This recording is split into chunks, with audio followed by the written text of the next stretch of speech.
Hi, welcome back to another One Piece video, and I'm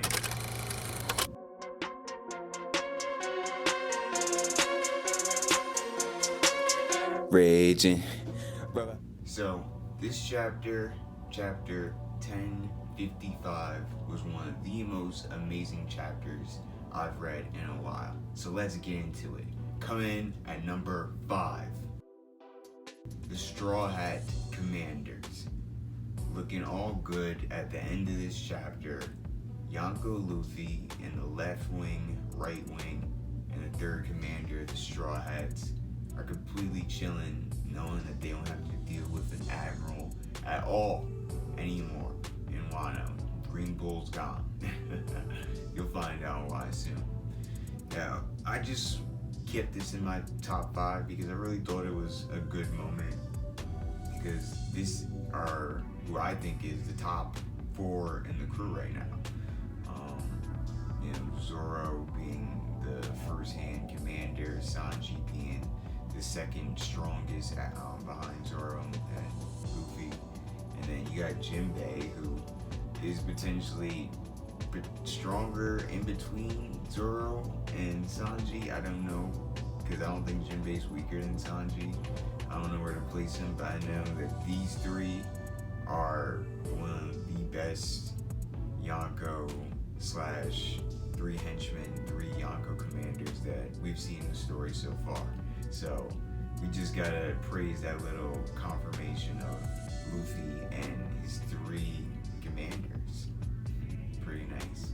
Coming in at number 4, Momonosuke Borrow Breath's Green Bull.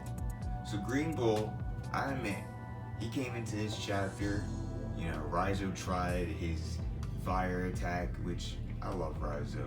Shout out to the Raizo fanboys. Raizo is one of the best characters in One Piece, and I'm so happy about his character, but I don't know if he's gonna survive, because Green Bull put the hurting on him, used the hockey tentacle, and yeah, it's not looking so good for our boy Raizo right now. Obviously fire, if we're thinking about how to combat trees in nature, that would be one of the best tactics to do. But I mean, Green Bull had something Fire Forest to defend against fire attacks, but he couldn't defend against a Borrow Breath blast from Momonosuke. I'm so hype about that, man. That is one of the most amazing things.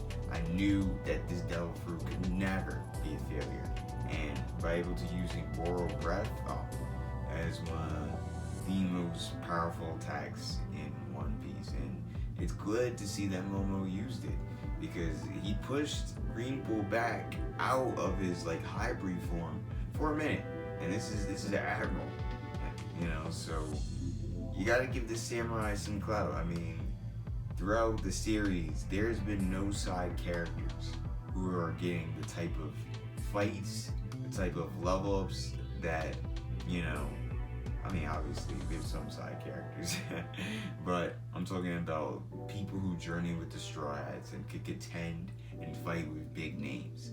Momonosuke being the shogun of this country and being able to contend and fight an admiral is amazing for these characters who are like the samurai in the story, who's been hyped up and are finally living up to those expectations. It's epic. Coming in at number 3, Shanks conquers hockey. So Shanks, after seeing what's going on, seeing an admiral here, from outside of Wano, Shanks uses his conqueror's hockey and observation hockey to immediately point that conqueror's hockey directly in Green Bull's direction. From outside the walls, Shanks pushes out Green Bull out of his hybrid form, because he's about to go hybrid again, and Shanks with his conqueror's hockey doesn't allow that. It's one of the most epic, amazing scenes I've seen by Shanks, and a good show of how powerful Shanks could be in the story. We love to see it here. Love to see it. The Yonkos are a problem. If you have an admiral and they don't got no ship and you try to go against a Yonko, they don't equal. They do not equal. Okay? Yonko admirals. Get it? The agendas are real. Coming in at number 2. The road poneglyph. We find out where the road poneglyph was. Kaido, we both knew before Edzo that Big Mom had a red poneglyph rubbing and Kaido had a red poneglyph rubbing. We have 3, quote unquote, 3 poneglyph rubbings, and this is our 3rd. We only need one more to find the One Piece.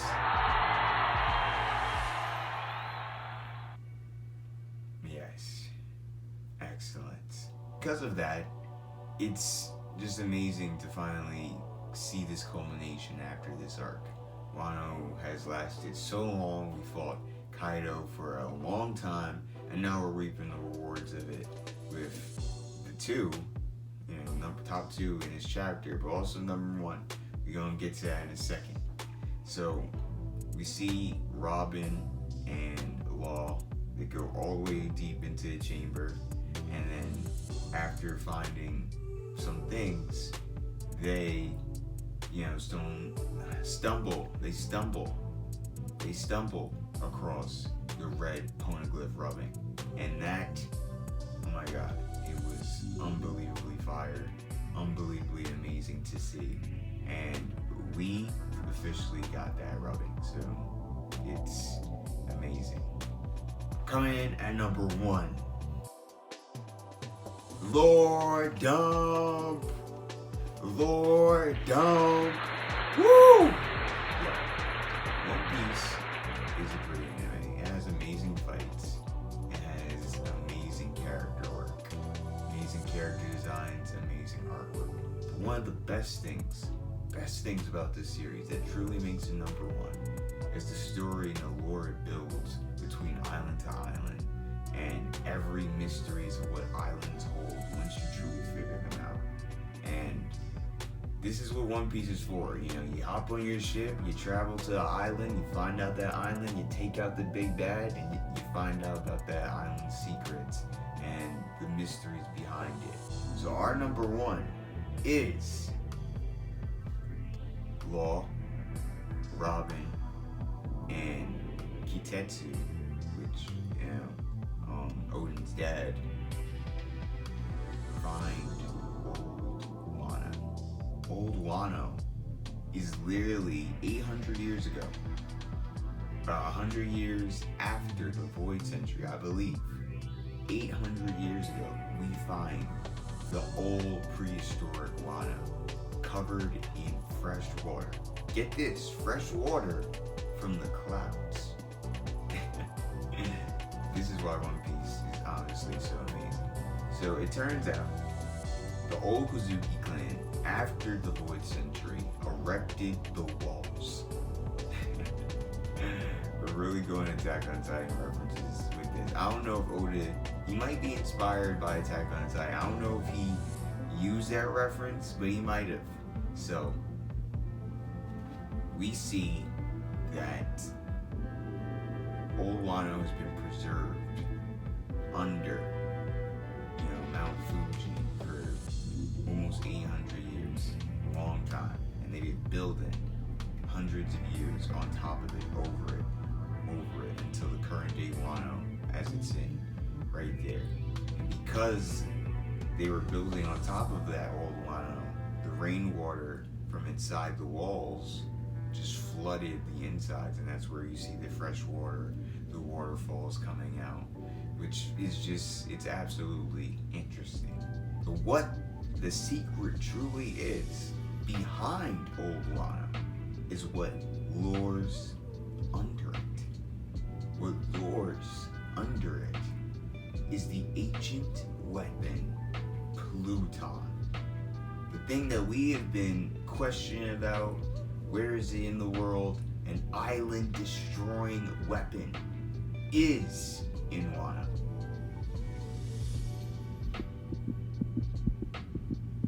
It's unbelievably amazing. It's unbelievably hype to see this in the story.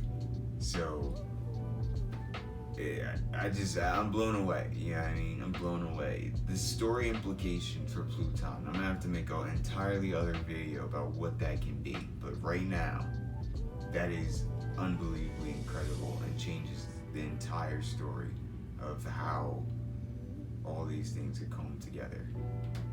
2,000 years later. So, in other thoughts in the chapter, I think Green Bull's words were interesting, how he said that he wouldn't be here, unless Kaido was there. So Kaido was defending Pluton from the world government. This could imply that the world government already knows that Pluton is there, and it was a Yonko withholding them from actually getting that ancient weapon, because as you know, with Whitebeard, when you go against a Yonko, you're gonna need a lot of men, and the world government ain't got time for that. We also get to see earlier in the chapter, Nami and Tama. I like how this relationship has, basically is reaching its conclusion. Tama has been with Nami throughout the entirety of Onigashima, and they had a lot of close moments. I like how Nami and Tama are enjoying themselves in the flower capital. It's really nice. Also see that Sukiyaki says that Jack was the one who discovered the rogue poneglyph for Kaido. So he was the one, before he ate his devil fruit, allegedly, he went down into the water, was able to find Old Wano and the old poneglyph rubbing. So that's really interesting, but of course Kaido couldn't read the poneglyph, so he didn't have a chance to actually get that information, but it was better he didn't. So that's everything about this chapter. I thought 1055 was very interesting. I love this chapter. I love Shanks, his final display of Conqueror's Haki against Green Bull, and that, Luffy, didn't really have to fight an admiral like he did in Dressrosa. So, if you like this video, make sure to give this video a like, and please subscribe to this channel for more One Piece related content, and I'll catch you in the next video. Peace.